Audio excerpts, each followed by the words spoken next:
સ્વામિનારાયણ સાક્ષાત અક્ષર પુરુષોત્તમ સર્વેભ્યઃ પરમાં શાંતિ આનંદમ સુખમર્પયેત. શ્રી સ્વામિનારાયણ ભગવાનની જય. શ્રી અક્ષર પુરુષોત્તમ મહારાજની જય. શ્રી ગુણાતીતાનંદ સ્વામી મહારાજની જય. શ્રી પ્રમુખ સ્વામી મહારાજની જય. શ્રી મહંત સ્વામી મહારાજની જય. પ્રગટ ગુરુ હરિ પરમ પૂજ્ય મહંત સ્વામી મહારાજની આજ્ઞા અને આશીર્વાદથી આપણે બધાએ નિત્ય પ્રાતઃ કથાનો લાભ લઈ રહ્યા છીએ. આજે આપણા માટે માર્ચ મહિનાની 28મી તારીખ અને ગુરુવારનો મહાપવિત્ર દિવસ છે અને 1099મી સભા થાય છે. અને કહત હૈ સહજાનંદ એ વિષય ઉપર 850મો દિવસ થાય છે. ભગવાન સ્વામિનારાયણ આપણને ગરડા પ્રથમ પ્રકરણના 56ના વચનામૃતની અંદર વિશેષ કરીને અંતરદ્રષ્ટિ કરીને આપણે એમના અદ્ભુત જ્ઞાન વાક્યનો વિચાર કરીએ તો એવું દેખાય છે કે દરેક આધ્યાત્મિક માર્ગની અંદર નિર્માનીપણે રહેવીને ભગવાનની ભક્તિ કરવી તો જ કહે છે કે અંતરની અંદર ભક્તિનો આનંદ આપણને આવતો હોય છે. પરંતુ ભક્તિના કરેલા સાધનો જેમાં જ્ઞાન વૈરાગ્ય આદિ જે કહેવાય છે એ બધાની અંદર આપણને કોઈ પણ પ્રકારે કરીને માન તો આવે જ છે. અને માન આવે છે એના કારણે કરીને ખરેખર એ આધ્યાત્મિક સદગુણોનો આનંદ આપણે નથી લેતા. પરંતુ એ સદગુણો મારી પાસે છે એનું માન અંતરની અંદર આવે છે અને એના આનંદની અંદર માણસ ગરકાવ થઈને રહે છે. જેમ લોક જગતની અંદર કહેવાય છે ને કે કોઈ ધનાઢ્યના ઘરની અંદર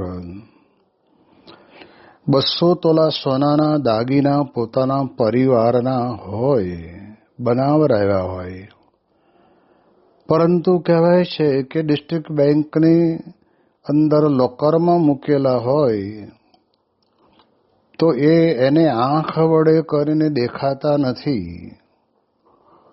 પરંતુ મનમાં તો એમ સમજે કે આખા આવડા મોટા શહેરની અંદર મારા જેટલું સોનું અને સોનાના દાગીના કોઈની પાસે નહીં હોય. એક વિચાર એવો પણ આવે અને બીજો વિચાર એવો પણ આવે કે હું કેટલો બધો ધનાઢ્ય છું કે મારી પાસે આટલું બધું સોનાના દાગીના છે. એમ સ્વામી કહે છે કે જે કંઈ છે એનું માન પણ આવે છે અને જે કંઈ છે એનો આનંદ પ્રાપ્ત કરે છે.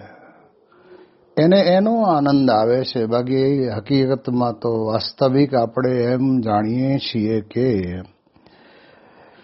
એના એ જ દાગીનાને જ્યારે લગ્ન પ્રસંગ વખતે ડિસ્ટ્રિક્ટ બેંકના લોકરમાંથી કાઢીને ઘરે લાવીને દરેકના પોતપોતાના ઘરેણા એને આપે અને પહેરે અને પછી જે આનંદ આવે ને એ આનંદ એ મૂળ આનંદ કહેવાય. પરંતુ પેલો આનંદ તો મારી પાસે છે અને મારા છે ને આવા કોઈની પાસે નથી. એ માનમાં આવું છે.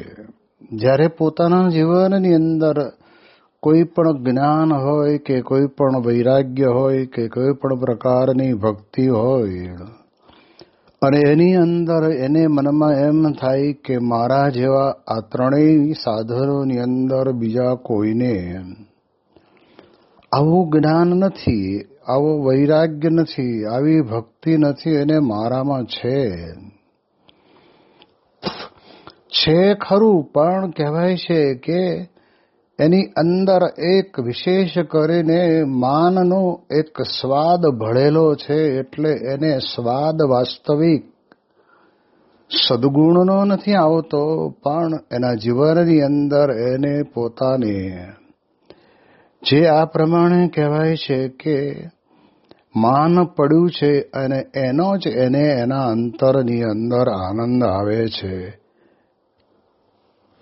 એટલા માટે થઈને મહારાજ આપણને કહે છે કે અહંકારનો ભેગ જેટલો બળતો આવે તેમ તેમ આ જ્ઞાન, વૈરાગ્ય અને ભક્તિ છે એ આપણા જીવનની અંદરથી ઓછા થતા જાય છે.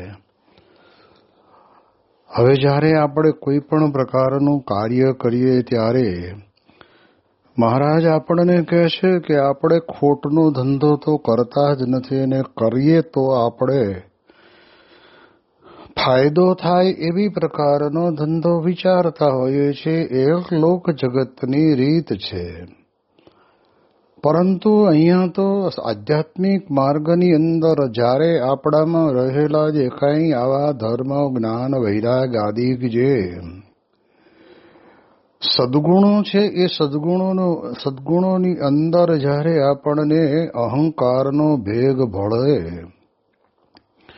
તો એ ત્રણેય ઓછા થતા જાય, એટલે આપણે ખોટના ધંધામાં ગયા કહેવાઈએ. અને જ્યારે આવા આપણા દિવ્ય સત્સંગની અંદર સત્પુરુષના દિવ્ય ચરિત્રો, સત્પુરુષના દિવ્ય પ્રસંગો એનું આપણે જ્યારે રસપાન કરીએ ત્યારે આપણને ખબર પડે કે એમને દિન દિન બઢત સવાયો.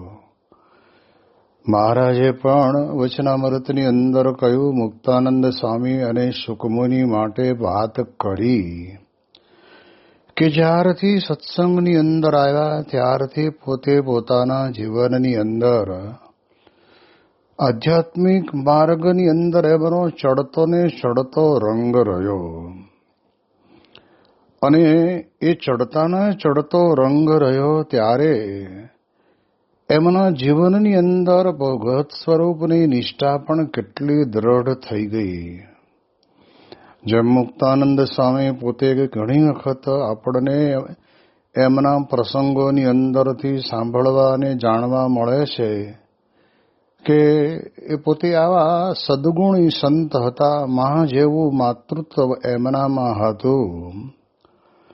તેમ છતાંય તે પોતે ના જીવનની અંદર કેન્સરનો રોગ લાગુ પડ્યો, એટલે ક્ષયરોગ લાગુ પડેલો.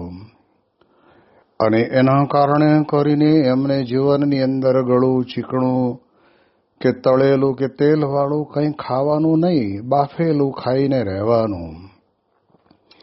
હવે જ્યારે ખરેખર ભગવાન સ્વામિનારાયણ પોતે પ્રગટ થઈને લોજની અંદર આવ્યા પછી, ગાદીએ બેઠા પછી તો આ સ્વામિનારાયણ સંપ્રદાયની સ્થાપના થઈ. એની અંદર તો રિદ્ધિ સિદ્ધિના તો ઢગલા થતા હતા.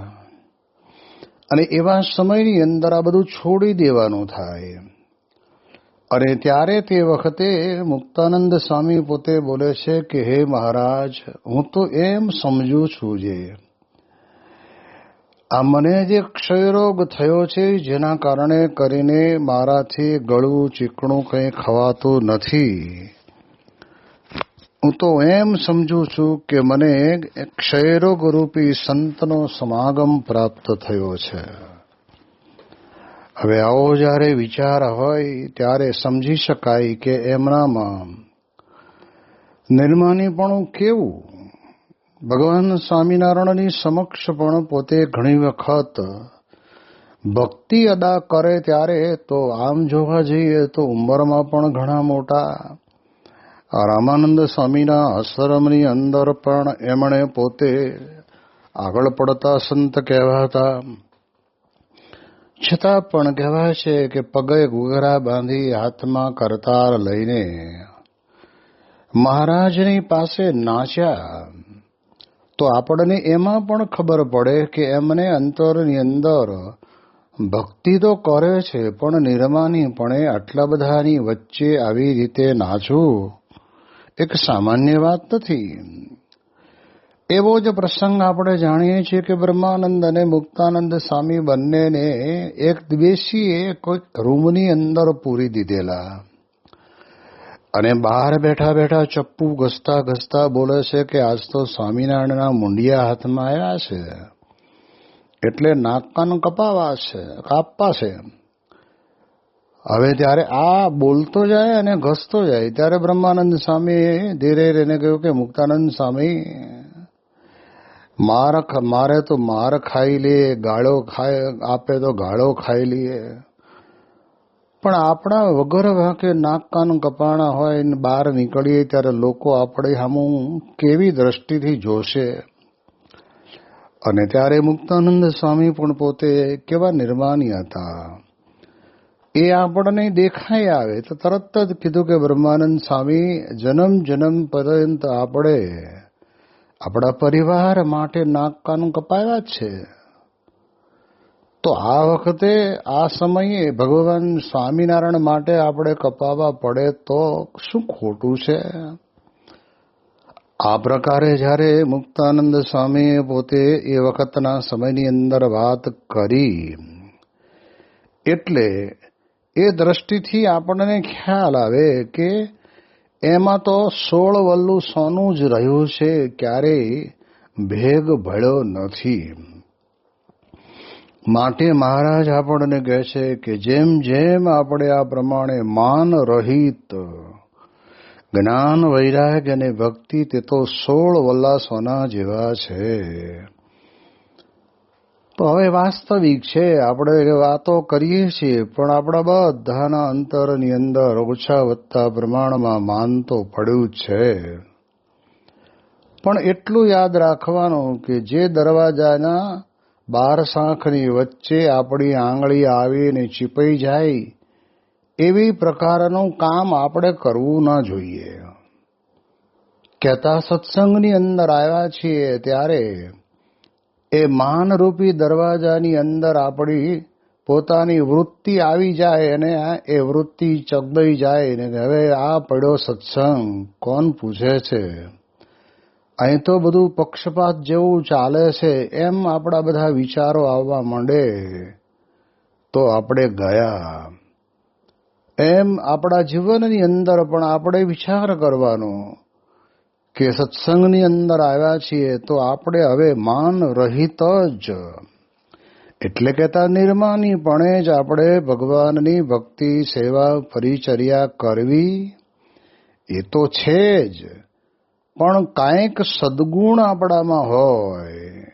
ઘણી વખત આપણે સત્સંગની અંદર જોયું હોય છે કે એ કોઈની સાથે બહુ બીજી બોલવા ચાલવાની કોઈ માથાકૂટ કરે નહીં, પોતાની સેવા ભલી ને પોતે ભલા. કેટલાક ભક્તો એવા પણ હોય તો પણ કહેવાય છે કે એને જો અંતરની અંદર એમ વિચાર આવતો હોય કે આટલા બધાની અંદર હું જે સેવા કરું છું કોઈની સાથે માથાકૂટ કરતો નથી, એવું બીજું કોઈ કરતું નથી, એવું બહાર દેખાય નહીં પણ અંતરની અંદર ઊંડે ઊંડે વિચાર આવે અને એ વિચારના કારણે કરીને સ્વામી કહે છે કે ધીમે ધીમે ધીમે કરતા કરતા એ માન એની અંદર વધતું જાય છે. એને બદલે સત્સંગની અંદર એવો વિચાર કરો કે આ સેવા મને મળે તો સારું. જેમ આપણે જાણીએ છીએ કે ત્યાગવલ્લભ સ્વામી પોતે મુંબઈની અંદર 14 વર્ષ પર્યંત એમણે રસોડું તો કર્યું, પણ પછી જ્યારે એમણે પ્રમુખ સ્વામી મહારાજે પોતે આજ્ઞા કરી કે તમે હવે સત્સંગની અંદર વિચરણ કરો, ત્યારે ત્યાગવલ્લભ સ્વામીએ કોઈ પ્રશ્ન ન કર્યો કે બાપા મને તમે વિચરણમાં મૂકો છો, પણ આ રસોડાની સેવામાં તો મને લેશ માત્ર કંઈ આધ્યાત્મિક ગ્રંથો વાંચવાનો પણ ટાઈમ મળ્યો નથી અને હું જઈને શું કરીશ. અને ત્યારે તે વખતના સમયની અંદર સ્વામી બાપાની આજ્ઞા એ જ એમણે પોતે પોતાના મનમાં વિચારીને સૌપ્રથમ ખાનદેશની અંદર વિચરણ કર્યું. એવી રીતે બધે વિચરણ કરતા કરતા કરતા બોચાસણની અંદર મહંત તરીકે નિયુક્ત થયા. અટલાદરામાં પણ ઘણું રહ્યા, પરંતુ આપણે જોઈએ છીએ કે એમને દિવસે ને દિવસે ચડતો ને ચડતો રંગ. એમને કોઈ દિવસ કોઈ પણ પ્રકારનું માન નથી આવ્યું. નિર્માનીપણાનું એક મોટામાં મોટું લક્ષણ હોય તો એને એમ રહ્યા કરે છે, ભગવાનને સંત જો દયા કરે અને મને સેવા આપે તો મારા સદભાગ્ય, અને સેવા મળે ને તો મારે કેવળ ને કેવળ ભગવાનને સંતને રાજી કરવા છે. એવા એક વિચારથી જ પોતે આ પ્રમાણે કરે. તો 1985 સાલની અંદર ત્યાગવલ્લભ સ્વામી પોતે લંડન સુવર્ણતુલા મહોત્સવની અંદર પધારેલા હતા અને મહંત સ્વામી આદિક સદગુરુ સંતો પણ તે વખતે બાપાના દેશમાં જવાના થોડાક દિવસો પહેલા આ બધા સંતોને દેશમાં જવા માટેનું નક્કી થયેલું. અને ત્યારે તે વખતે એમને મનની અંદર એમ થતું કે આ 1985 સાલ એટલે અક્ષર બ્રહ્મ ગુણાતીતાનંદ સ્વામી દ્વિશતાબ્દી મહોત્સવનું વર્ષ ગણાય. ભગવાન સ્વામિનારાયણ દ્વિશતાબ્દી મહોત્સવની અંદર ખૂબ સારી રસોડા વિભાગની સેવા એમણે પોતે સંભાળી લી.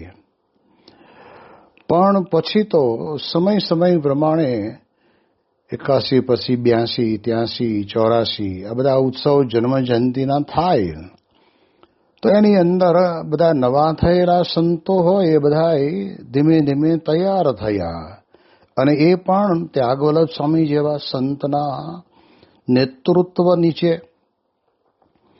એટલે એમને મનમાં એમ થયું, મહારાજને પ્રાર્થના કરી કે હવે તો સંતો એટલા બધા તૈયાર થઈ ગયા છે,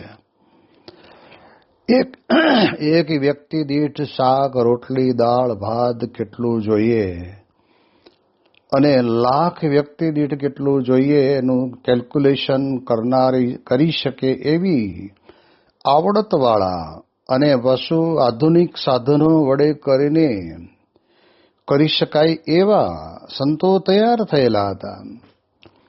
એટલે એમને મનમાં એમ કે હવે તો આપણે ભાગે સેવા આવશે નહીં.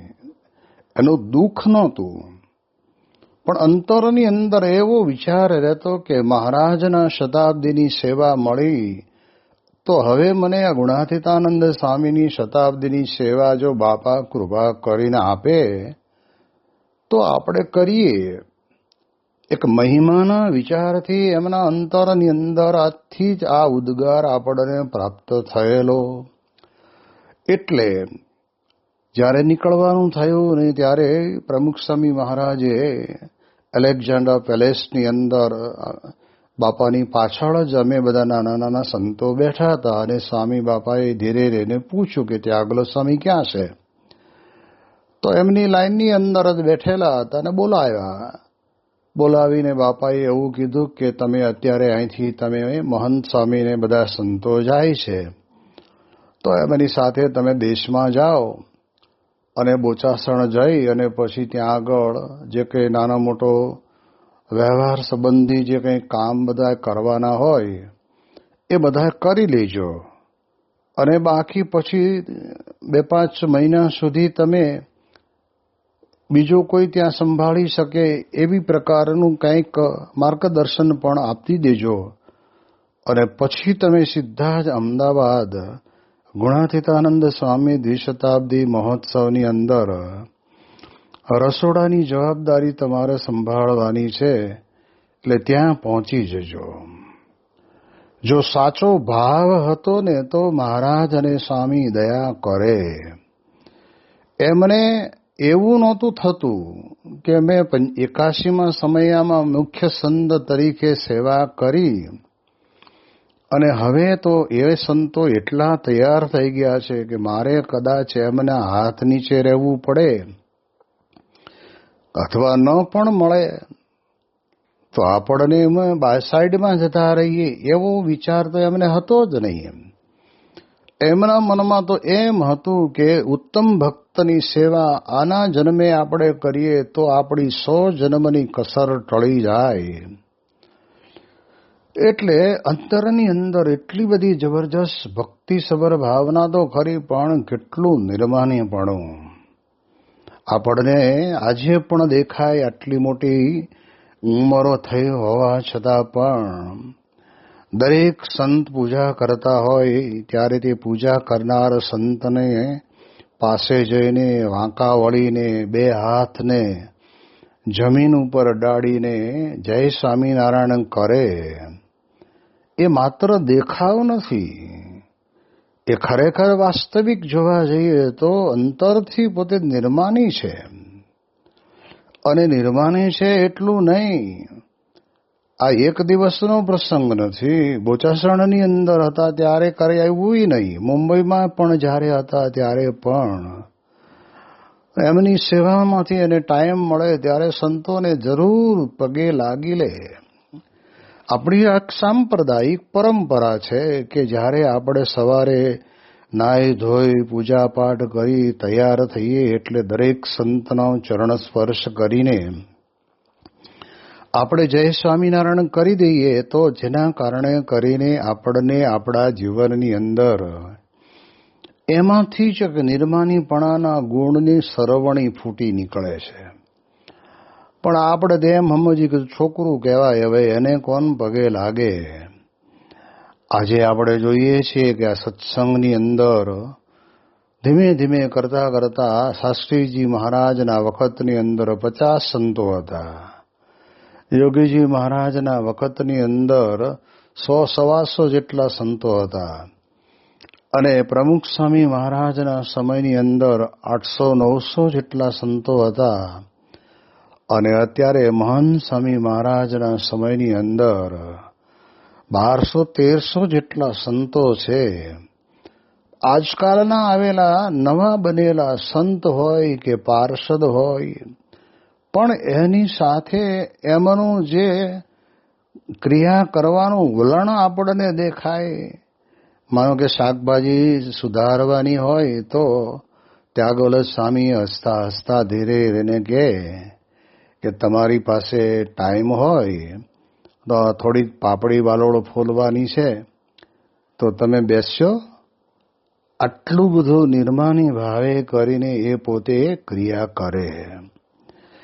અત્યારે બોચાસણની અંદર છે, પણ ઘણી વખત કોઈક સંતને જોડનો તકલીફ હોય તો તે વખતે પણ ત્યાગોલભ સ્વામી એક બીજા અન્ય સંતને કહે કે એક દિવસ માટે આ તમારી સાથે જોડમાં જે સંત વિચરણ કરે છે અને આ સંતની સાથે મોકલવા છે તો તમે એમાં કોઈ વાંધો નથી ને, તમે રાજી છો ને.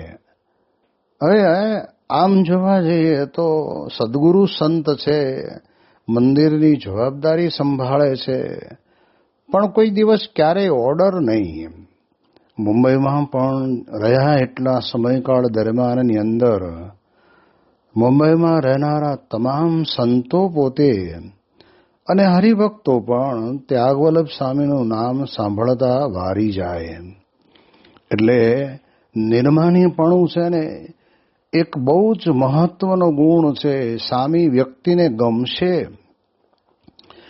ગમશે એટલું નહીં, એને અંતરની અંદર એમ થશે કે મને આવા એક નિર્માની સંતના સંગની અંદર મૂકવામાં આવ્યો છે, હું ધન્ય બની ગયો છું. એટલે એટલા માટે મહારાજ કહે છે કે જેમ જેમ, અને આજે પણ આપણે જોઈએ છીએ ચડતો ને ચડતો રંગ. ત્યાગવલ્લભ સ્વામીને વચમાં એક નાની બીમારી પણ આવી ગઈ, છતાં પણ તે વખતે ડોક્ટરોએ કહ્યું હશે એટલે દંડવત નહોતા કરતા, પાછો એમને મનમાં રહ્યા કરતું એટલે હવે વળી પાછા દંડવત પણ કરે છે. તો આપણને ખ્યાલ આવે કે ભલે કદાચ બહુ જ વિશેષ કરીને કથા વાર્તા કરવામાં શબ્દોની જમાવટ કરતા હોય એવું આપણને લાગે નહીં, પણ એ અંતરની અંદરથી નીકળતા શબ્દો, એ શબ્દો છે ને નિર્માનીપણાના શબ્દો છે. એટલે એ દ્રષ્ટિએ આપણે પણ સમજી શકીએ છીએ. પ્રમુખ સ્વામી મહારાજના તો કેટલા બધા પ્રસંગો, આપણે આવડી મોટી સંસ્થા લઈને બેઠા, એટલે કોઈક હરિભગતને ન બનતું હોય ત્યારે સમજાવવા માટે થઈને સ્વામી બાબા પ્રયત્ન કરતા હોય. અને કદાચ સ્વામીને એમ પણ લાગતું હોય કે આને હું બે શબ્દ કડક થઈને કહીશ ને તો માનશે એટલે ખોટું નહીં લાગે. એમ કડક થઈને કદાચ બે શબ્દ કે તો પણ જ્યારે પૂરું થાય ને બંને જણા માની જાય ને ત્યારે તરત જ સ્વામી પોતે પેલા હરિભગતને કહે કે જોજે હો, પાછું તને ખોટું લાગ્યું હોય તો મને માફ કરી દેજે. આ તો મેં તો તારા સારા માટે કહ્યું હતું. હગા બે ભાઈઓ હોઈએ અને આવી રીતે સત્સંગી હોઈએ અને આવી રીતે આપણે કારણ વગરના નાના નાના ઝઘડા કરીએ, થોડું ઘણું લેટ ગો કરવાની ભાવના રાખવી, જતું કરવું, આવો બધો વિચાર કરે પણ તે વખતે પણ માફી માગે. ત્યારે આપણને ખ્યાલ આવે કે મોટા પુરુષના જીવનની અંદર એ જે ગુણ શોભે છે ને એનું કારણ શું છે? માણસ ઉઘાડા શરીરે કેવો વિચિત્ર લાગે, પણ માણસના શરીર ઉપર જે પ્રકારના કપડાં પહેરાવ્યા હોય એનું સેટિંગ કરીને એકદમ ફર્સ્ટ ક્લાસ સારી રીતના સીવેલા હોય, કલરનું મેચિંગ કરેલું હોય અને પહેરાવ્યા હોય તો ભલે એ માણસનો રંગરાગ ગમે તેવો હોય પણ એ માણસ પોતે કપડે કરીને શોભે છે, એ શરીર શોભે છે. એમ સ્વામી કહે છે કે વ્યક્તિનું વ્યક્તિત્વ ક્યારે શોભે તો જેટલું આપણે આપણા જીવનની અંદર નિર્માણીપણે આપણે વર્તીએ એટલું જ આપણું જીવન આપણને ખરેખર આનંદ આપે છે. એટલે સત્સંગની અંદર આવ્યા છીએ ત્યારે આપણે ચડતો ને ચડતો રંગ રાખવો જ, એમાં પાછી પાની કરવી નહીં. અને મુક્તાનંદ સ્વામીએ પોતે પણ એવી રીતે ચડતો ને ચડતો રંગ રાખ્યો. શુકમુનિ સ્વામી પણ એવા જ. મહારાજના પોતે પત્રકાર હતા. મહારાજ આજ્ઞા કરે કે શુકમુનિ સ્વામી તમે આ કાગળ આ પ્રકારનો ફલાણા દેશની અંદર દરેક સત્સંગી માટે લખી નાખો, એટલે લખાય. એક વખત મહારાજે એમને કીધેલું કરું કે તમે આ પત્ર લખો, અને લખતા લખતા લખતા સવાર પડી. અને સવાર પડીને પછી તે વખતે મહારાજને કાગળ આપ્યો અને કહ્યું કે મહારાજ આ વાંચો, આમાં કંઈ સુધારો વધારો કરવાનો હોય તો કરી નાખીએ.